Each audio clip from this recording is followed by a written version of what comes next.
Thank you for joining us on Sports Explosion here on Adwa Television.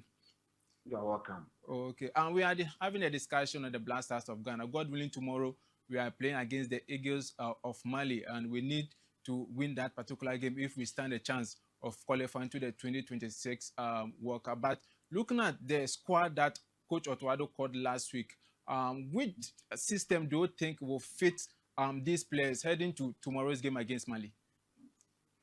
Well, let me say good evening to your cherished viewers. I think that it depends what the coach wants to do. So at this stage, you look at the table, you look at how we started the campaign. We played against Madagascar, though we won, but performance wasn't great. Then we played Comoros, then we lost. So at this stage, you are going to play second consecutive away games. Can you afford to lose for the second time in your two away games? I think that these are some of the things that our technical handlers must consider. I think that looking at the table now, it will be best for us not to lose. And if you are not losing against Mali, it will be a great advantage to us, because Mali will be playing their third consecutive games at home, which means that they will travel 3 consecutive times, which is going to be difficult. I watched Mali against Chad. I watched Mali against their last game against Central African Republic. They didn't win that game. Even against Chad, after 70th minute, they were struggling with Chad. So they are not, though they are, I would say they will come close to Black Stars in terms of pedigree in Africa and playing some of these games. But I think that they've not started so well. And if we are able to get our asses together, I think that we can take a point. I've always said that if a Ghana team want to play, they always deliver. If a Ghanaian team want to play, they always deliver. So I want our players to understand the situation at hand. Currently, Central African Republic is leading charge. So what it means is that we are last but one on the table. Central African Republic will come to Ghana to play us. So it is very important that we avoid defeat in Bamako. And I think that, look, our squad is such that the last time we went there with Koja Samoa and Prisego and Pokwa, I think we are in a similar situation in terms of the player profile and everything. If you look on the day, if you look at the players who delivered for us, somebody like Koja Samoa, for instance, I can clearly say that what Koja Samoa gave us that day, somebody like Kudus can give it to us today. You understand? Somebody like Kudus can give us today. What Pokwajima gave us, I think Myanmar and Kamal Dean can equally give us. So it all depends on the mentality and the approach. Are we going to play 3 back and make sure we soak pressure and wait for our moment and take it, or we are going to open up and play with them? It will depend on the coach. It will depend on the coach. And looking at our game against Nigeria under Otuado, he was very conservative. He knew that our team wasn't great. Our team, player for player, we couldn't match the Nigerians. So what he did was that he didn't open up too much. He allowed us to be in the game for as long as we could. And we had a 0-0 drawn game here. We went to Abuja and we scored the first goal. You understand? And he managed to qualify that. So he's in as much as he's young coach, I think that he understands some of these dynamics, and he's played in the Black Stars before. He's played with African qualifiers few games, so he understands the dynamics. So I think that if I'm the coach, I'm not going to open up. I'm going to make sure that I play 3 at the back, making sure that I give the team proper defensive solidarity and stability, and make sure that I have a lot of men behind the ball. If you do that, it means that you have your moment. Everything, in the 90 minutes, you have your moment. So a single chance that you get, make sure you bury it. And in this case, in our last few games, we've managed to get a player in Kudus who has shown that he can give you at least one goal in every game. He has shown that. So it's up to us to have a very compact defensive solidarity, compact at our back. Our goalkeeper will be alert at all times. And if you are able to keep a clean sheet, then we will give ourselves a chance of taking a point or taking the maximum point. So it depends on how the coach will see. But if I'm the coach, I will make sure I will go 3 backs, make sure I'll pack the back and wait for my moment. Okay, but Listowel, you were talking about the coach. If you were the coach, so what would be the difference between the Otto then and then the Otto now? What is he bringing on board that will be different from what we saw in his first stint with the Black Stars of Ghana? I think that now he will be relaxed a bit compared to the Nigerian one, because the Nigerian one was the most difficult. The anxiety, the pressure, and everything. It was tough. See, Ghana and Nigeria, you know the rivalry, so it comes with its own pressure. You understand? Even that he was looking to, have everything controlled. He stuck to a particular plan, and it did work for him. This time, he's the head coach. He has signed a contract. He is a permanent coach. He has left his job at Dortmund, and he's fully focused on Blaster. And he has taken one of the most difficult decisions that we've ever witnessed in our Blaster, dropping the captain at the time that he's doing well with his club. You understand? He has taken that decision. So, looking at everything, I think that he's seen that, okay, now I'm in charge. Now I need to take decisions. I need to stamp my authority. I need to work as a head coach now, without having divided attention. I have a job at Dortmund and all that. I think that this time he's fully focused on the job, and if you are fully focused on something, I think that you'll be able to take good decisions because you are fully focused and you are not distracted by anything. So dropping Dede Ayew was a good decision from the coach. Of course, yes. If we are going to be honest with ourselves, what has been Dede Ayew's contribution ever since we made him the captain? Oh, okay. What has been his contribution from 2019 that we went for the AFCON? We managed to win only one game, the lowest ranked team at the time. But people were also saying that he offers some leadership rules or leadership qualities in the team. We at this stage, it's not about leadership. It's about wins. It's about getting results. It's about getting results. We are not getting the results. In our last 10 games, we managed to win 1. And even that one, it was 90 plus 5. The last minute of the game. The last tick of the game. You understand? We've played 3 consecutive AFCONs with him as the captain. We've won only 1. That was 2019. In a country like Ghana, at least we are not that bad. Okay, we are not that bad. So taking him out of the team, we will see some progress from the Black Stars of Ghana. So was he the stumbling block? Now, yes, because his relevance in the team was nothing to write home about. He was rather causing the team instead of helping the team. At some point, when he played Mozambique, he brought them into the game. With that penalty. When we went to the World Cup, Kudus managed to win a penalty for us. Do you understand? Yeah. He won a penalty for us, and he went and missed it. And we were kicked out from the World Cup. We went to the AFCON in 2021 in Cameroon against Comoros, an island, Comoros. He was the one who had the red card, and they scored us. They beat us. We needed just a draw in that game.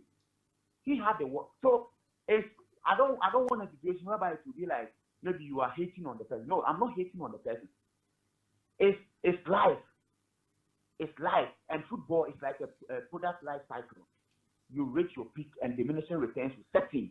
It's a natural thing. You cannot change it. You understand? He wants to help.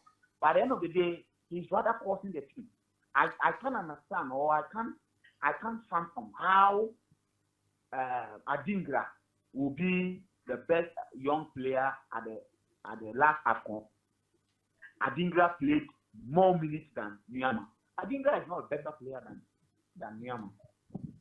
He's not a better player than Nyama. But he went to the AFCON and outshone what? Our Nyama. And that's what it was, decision making, giving him the opportunity to go and play. Meanwhile, we were giving 34, 33, 35-year-old players opportunity to play. And they were not even winning for us. So this Dede Ayew thing, we need to understand that there is nothing that he can add to this team. Nothing like leadership, nothing like inspiration, nothing. He cannot add anything. He's just going to add to the number. And is that what we want? Ibrahim Osman and co need opportunity to play instead of giving a player who has nothing to prove again. So me, I'm happy that he dropped him. I was saying that after the World Cup, we should have dropped him. But we allowed him to waste our time for 2 AFCON. And here we are. I think that, look, it's time that he say goodbye to the national team. It is time for the Kudus. It is time for Ibrahim Osman, this young chap. This is their time. You cannot play the Black Stars for 16 years and still complain that you've been kicked out. So I support Utuado on that score. It was a great decision. Okay. So Listowel, hold on for me, Listowel. Hello, Listowel. My brother. Okay. Now, Listowel, let's look at the midfield of the Black Stars of Ghana. And there's one player in there, Edmond Ado. For me, Edmond Ado has not been spectacular for the Black Stars of Ghana, but yes, he still earns a call-up into the national team. Do you think Otuado has plans for Edmond Ado in this Black Stars team? I don't think so. I don't think so, because if you look at somebody like Kofi Tre, if Kofi Tre is fit, obviously. If you look at the midfield, the options that we have, I think that if Kofi Tre is fit, obviously he will replace Edmond Ado. So I think that yes, he's gotten the favor. They I don't know, both coaches love him. He needs to prove a point. I think that we are yet to see what he actually offers this particular team. I'm not sure he's that great defensively as a defensive midfielder. He's more of like a box-to-box midfielder of the sort. But then we are yet to see what he brings to the national team. But I think that he's only occupying the position for Kofi Tre, because if Kofi Tre is fit now, looking at the options that we have, he's the obvious one that Kofi Tre will replace. Okay. But there's one position that for me I'm not totally convinced. The left back position. We have Listowel Mensah over there, and then Ebenezer Annan. For me, let me leave it to Listowel. Looking at this 26-man squad, which position do you think is the weakest in this Black Stars team? I still think that our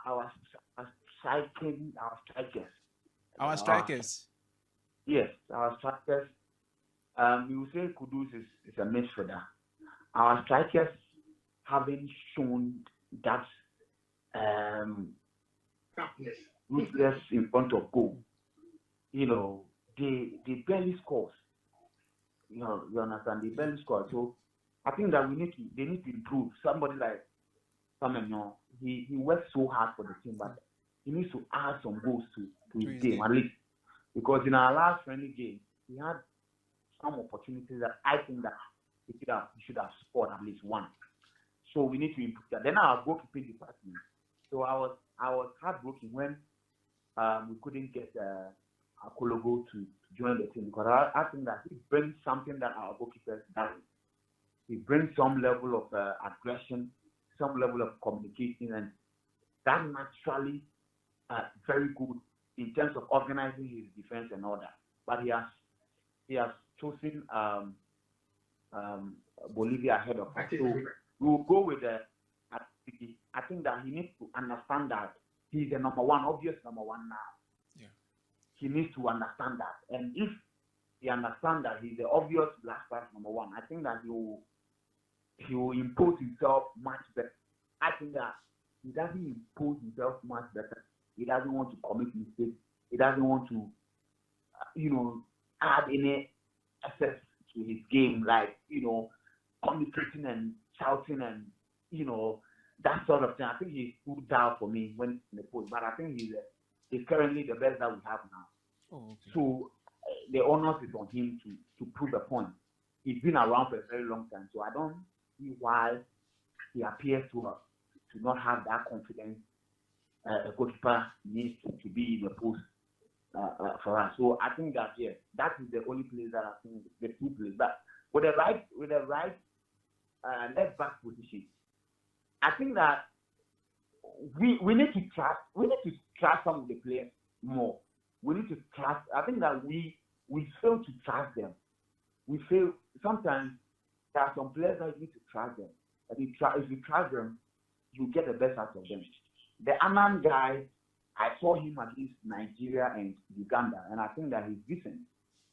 Dede Ayew too, he hasn't been exceptional.